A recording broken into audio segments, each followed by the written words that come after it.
Friends, ladies and gentlemen, and those of you joining us online, at this time we are going to begin the funeral services for Ruthe R Vogel. If you have a cell phone or a pager, I would ask for you to take just a moment now to make sure it's off or at least in the silent mode. And officiating today's services will be Rabbi Barry Schechter. Mizmor David, Adonai, mi Yaakov Yolecha, mi Yishkon behar kodshecha, holech tamim, ופועל צדק, ודובר אמת בלבבו, לא רגל לשונו, לא עשה לרעהו רע, וחרפה לא נעשה, על קרבו. נפצה בעיניו נמאס, ואת יראי אדוני יכבד, נשפע לו הרע, ולא יאמיר, כספו לא נתן בנשך, ושוחד נקי לא לקח. עושה אלה לא ימות לעולם. God, who may abide in your house, who may dwell in your holy mountain, those who are upright, who do justly, who speak the truth within their hearts, who do not slander others or wrong them or bring shame upon them, who give their word and come what may, do not retract, who do not exploit others, those who live in this way shall never be shaken. Dear friends, we're here for a sad and difficult occasion to say goodbye, which is one of the most difficult things that we can ever do. But also to pay tribute and to honor the memory and, even if possible, to celebrate the life of Ruthe Vogel, the daughter of Fanny and Leo, who has gone to her eternal rest and leaves behind a family and friends and neighbors who really loved her very, very dearly. Her children, Lisa and her Ira, Matthew and his Ellen and Peter, grandchild Roxanne and her Chris, and great-grandchildren Broderick, Trenton and Kensington, and her late sisters Ethel, Shirley and Helen. I should also mention a very good friend, John, who was so helpful to her and ran errands and was with her for a good period of time. I've spoken to a number of you about Ruthe and her unbelievable energy, for one thing. When I was speaking to you, I think I was speaking to the two of you. When I was talking to you, I hadn't slept well the night before. I was actually just a little tired when you were talking to me. And you were telling me about her energy, and I was feeling a mixture of envy and embarrassment, because I, who am much younger, was feeling tired. And I'm hearing about this ball of fire, this incredible woman who goes through life inspiring people with her energy, but with something else as well, because as you've told me, this is someone who could light up a room. This is someone who is warm and generous. She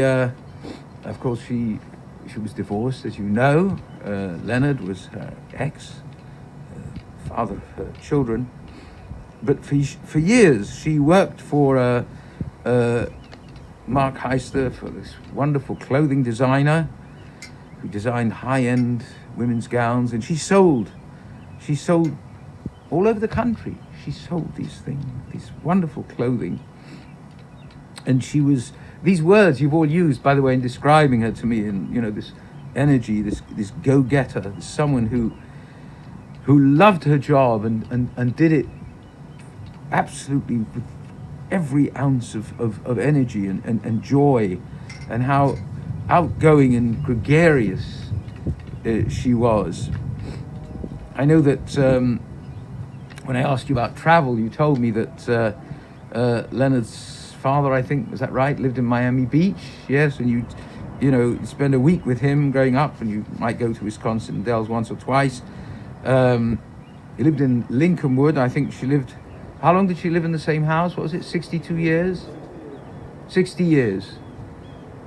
I'm sure that's some kind of a record, not just for Lincolnwood. I will have to ask the City Hall or Village Hall in Lincolnwood to see. You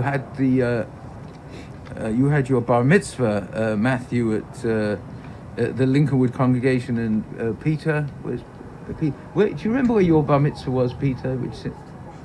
Was it Temple? It was in the city somewhere, anyway. Yours was in the city. So, and you have wonderful memories of going to your aunt for holiday dinners.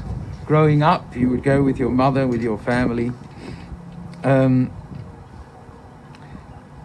She traveled all over the country, and I think also you told me that she had a friend who was a travel agent at the time, and they would go on cruises. There were trips to Acapulco early on in her marriage. She went skiing, I think you said, in Italy. And Debbie, when we spoke, you told me, where's Debbie? There you are, yeah. Debbie, you told me, you introduced me to your family as well, that you met a long time ago. You met in the late 70s, and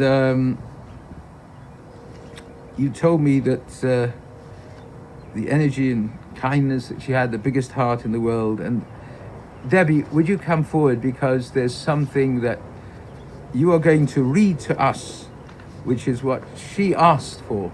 So please, Debbie, come. Talking to the mic. Okay, go ahead.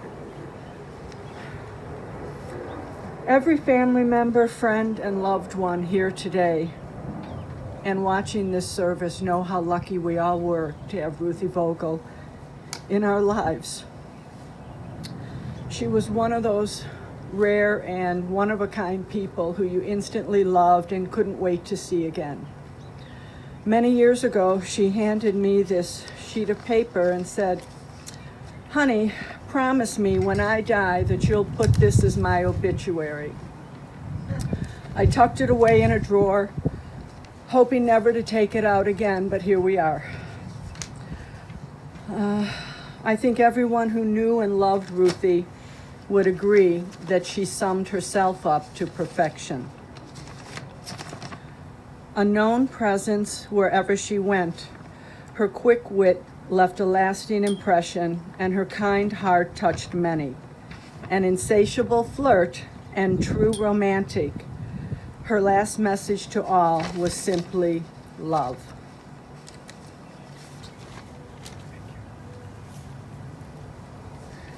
Thank you, Debbie. And thank you, Ruthe, because we've heard her words now about herself, and they are true. Sometimes it's difficult to speak the truth about ourselves, but that sums her up wonderfully, very economically and very beautifully. You told me that she always, if you want to change your mind and come underneath here, that's fine. It's Chicago, the weather changes every second. You told me something else, that the phrase casual clothes could not be used in the same sentence, the same paragraph, the same book, the same life as Ruthe Vogel. There was no such thing. It wasn't, not just in her vocabulary, in her mind, in her life. As you told me, she always dressed to the full. Whatever, alone at home, a major trip for example, to the grocery store, right?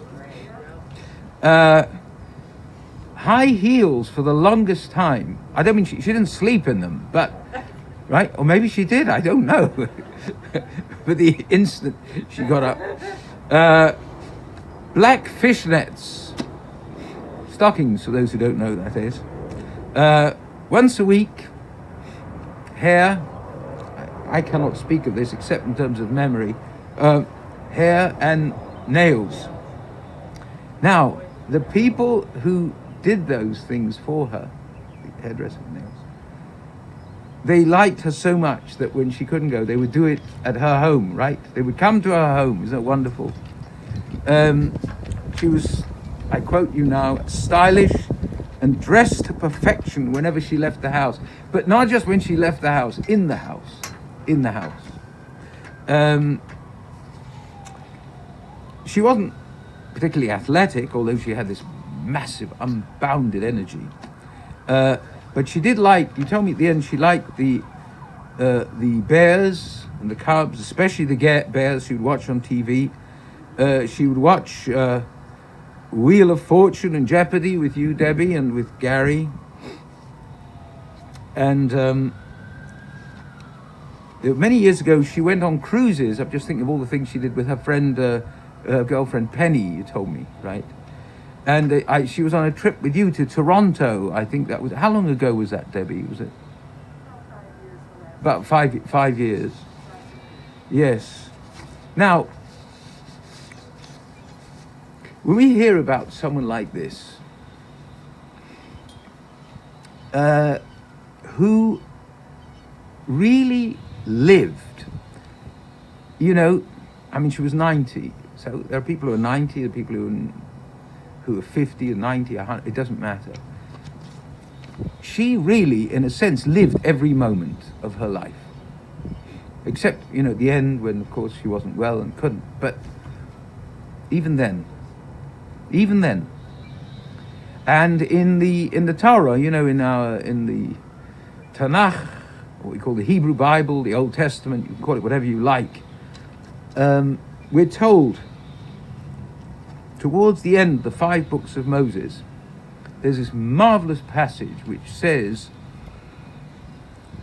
I'll say it in Hebrew and then I'll tell you in English. It's 2 words in each. Uvacharta b'chaim. You know chaim, you know l'chaim, to life. Choose life.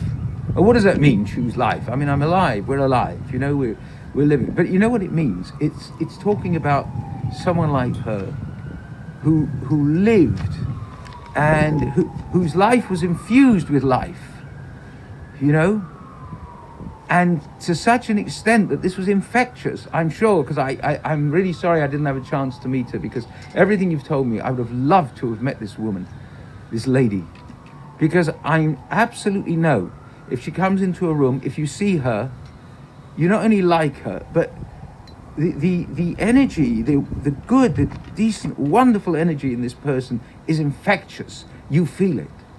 So your spirits are lifted by this person. So you live a bit more in those moments when you're with her, and maybe even afterwards. And I cannot say any higher praise of her or anyone than that.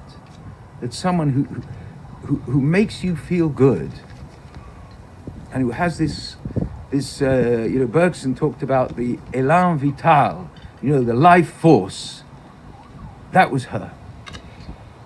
And especially I want to use those words here, in this place, when we say goodbye to someone, because their spirit really lives on. Because I know that for those of you who knew her well, and many of you here did, and maybe all of you, that in future times in your life, when you will think of her, there'll be now, of course, there's a sadness.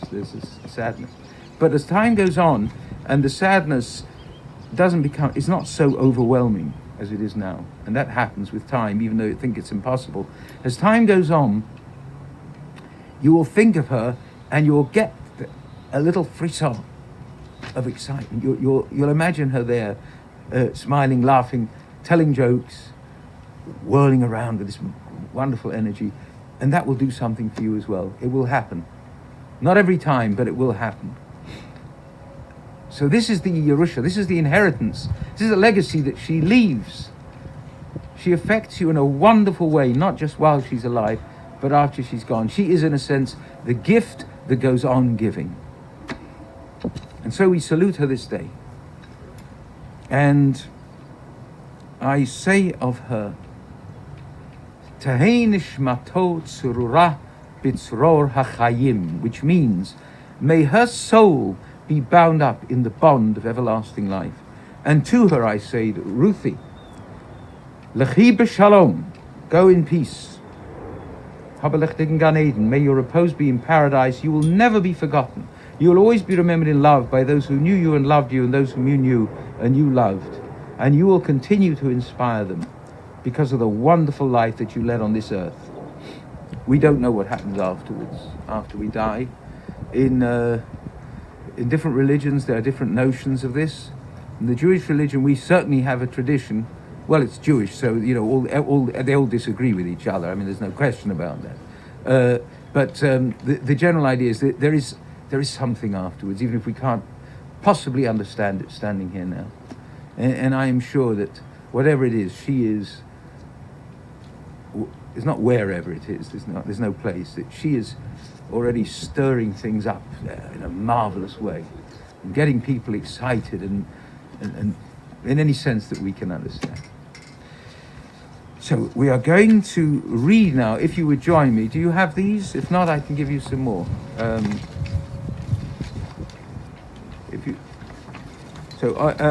If you'll open them up on the left side, on the inside page, the left side, the 23rd Psalm. Would you read with me, please? The Lord is my shepherd, I shall not want. He maketh me to lie down in green pastures. He leadeth me beside the still waters. He restoreth my soul. He leadeth me in the paths of righteousness for his name's sake. Yea, though I walk through the valley of the shadow of death, I will fear no evil, for thou art with me. Thy rod and thy staff, they comfort me. Thou preparest a table before me in the presence of mine enemies. Thou anointest my head with oil. My cup runneth over. Surely goodness and mercy shall follow me all the days of my life, and I will dwell in the house of the Lord forever. And now I'm going to ask the children, Matthew and Peter, you both have a ribbon. Now, in Jewish tradition, in very Orthodox tradition, at least some still do that, people actually do a little tear in their clothing. We do it with ribbons. So I'm going to ask you, if you can do it yourself or get someone else to do it, from the bottom of the ribbon, it's difficult where you have it there, if you can just tear up a bit in the horizontal bottom, and then I'm going to say a blessing with you, a bracha with both of you, that we say on these occasions when we suffer a loss, as you have done. It begins, I think you'll know the first few words, Baruch atah Adonai Elohim, you know that. And the last two words are the words I'll have to tell you. So say with me, yes. Baruch atah Adonai Elo Melech Haolam. Now listen. Dayan Ha'emes. And that blessing means blessed be the true judge, and that's what we say when we suffer a loss. El Male Rachamim Shochein Ramramim Ametzei Menochan Mechana Tachat Kanefei Ashina V'malot Kedoshim Utarim Ki Zohar Harakia Masirim Et Nishmat Ruthe Bat Fanny Filio Shalcha Le'alama Bavul Shanachnu Odrim Litztaka Biad Haskarat Nishmatam Miganei Eden tehei menuchata Lachein balarachamim Yastireha Veseitel knafa Leolamim Vitzrol Vitzrachim et nishmata Adonai Udnachalata V'tanua b'shalom al mishkavo V'nomar Amen. Passionate God, eternal Spirit of the universe, grant perfect rest in your sheltering presence among the holy and pure who shine as the brightness of the firmament, unto the soul of Ruthe R Vogel, the daughter of Fanny and Leo, who has ended eternity and in whose memory we offer charity. May her repose be in paradise. O God of mercy, let her find refuge in your eternal presence, and let her soul be bound up in the bond of everlasting life. God is her inheritance. May she rest in peace, and let us say Amen. And now we're going to have the Mourner's Kaddish, which you have in these booklets. This is for the mourners, but anyone else can join. It's on the very back page. You have it at the top of the page in Hebrew letters, and in the lower half of the page in English letters. I will say this with you. If you can, if you wish, please join. If not, you can respond. One of the responses is very, very simple. When we say V'imru, or when I say V'imru, you say Amen. You say V'imru, you say Amen. There'll be several of these. So I'm going to begin now, and please join as much as you can and respond as much as you can. Yitkadal v'yitkadash Shemei Rabbah, Ve'alma divra chirutei, Ve'yamlich malchutei, V'chayechon, Uvyamechon, V'chayei dechol Beit Yisrael, V'agala uvizman kariv, V'imru Amen.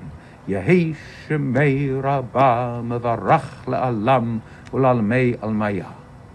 Yitbarach v'yishtabach, v'yitpa'ar v'yitromam v'yitnasei, v'yithadar v'yitaleh v'yithalal, shemei dekudsha richu. Le'ela min kol birchata v'shirata, tushbechata v'nechemata, da'amiran bi'alma v'imru. Amen. Yehi shlama rabba min shemaya, v'chayim aleinu, v'al kol Yisrael, v'imru. Amen. Oseh shalom imromav, hu ya'aseh shalom, aleinu, v'al kol Yisrael, v'imru. Amen.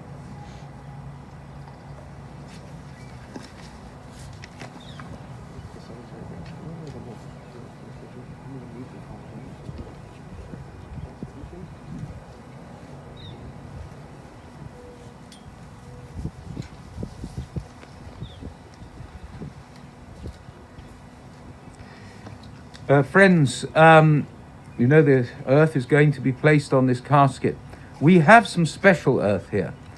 Jewish people traditionally, over the centuries, the millennia, wanted to be buried in Israel, which obviously is not always possible. So we bring earth here from Israel.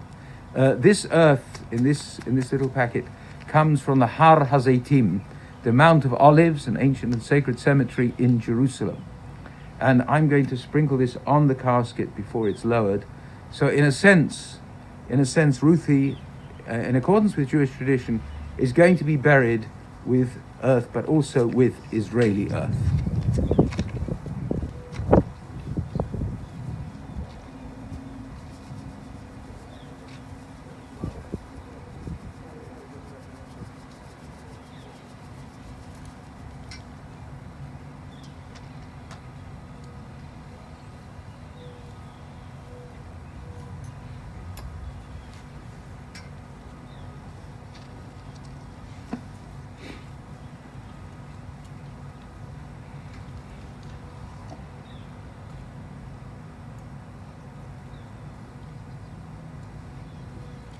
friends, in just a few moments, the cemetery staff is on their way to lower the casket. We're going to be offering some flowers to some people. If you'd also like to participate by placing a flower into the grave. And there will also be shovels in a little basket of more like sand than the heavier earth. If you'd like to cast that into the grave in just a few moments. Well, you can do both. Yeah, you can.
I've tried. To do my best. No, right. Very beginning where that show was. Where all there is, there makes it and then my mother was over there.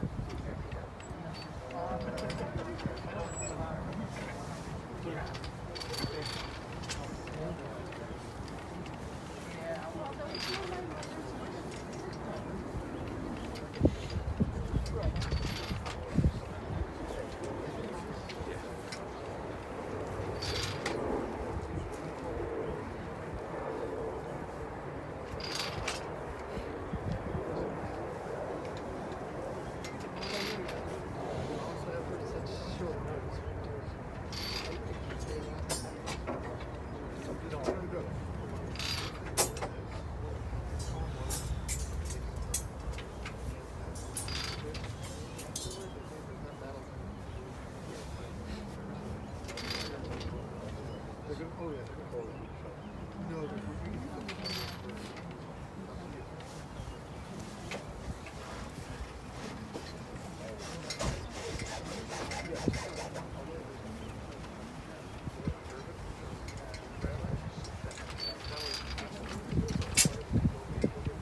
once again, beginning with the family. If you'd like to come forward, you can cast your flower into the grave. There's a bucket here with a little spade that you can use for some of the softer earth. You can use the heavier earth as well.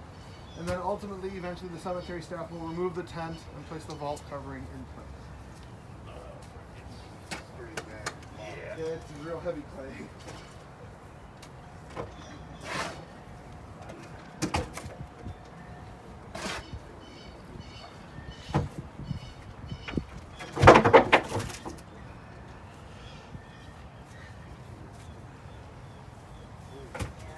Didn't help that it rained yesterday.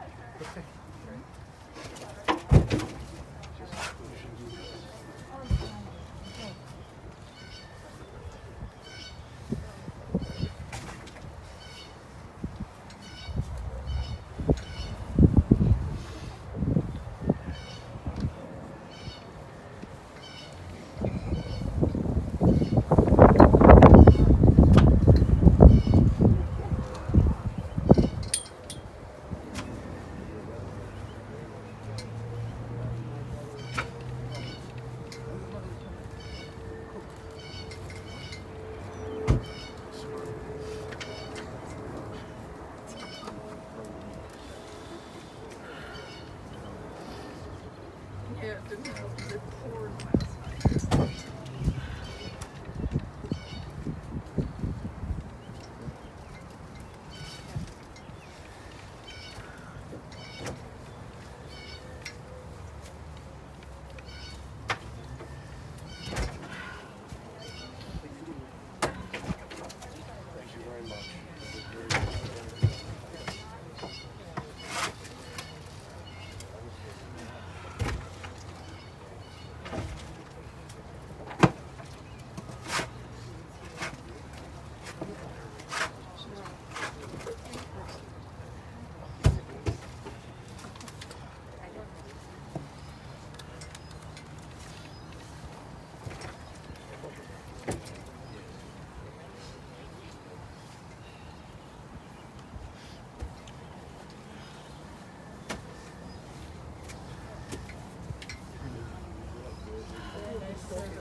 And we didn't have a home.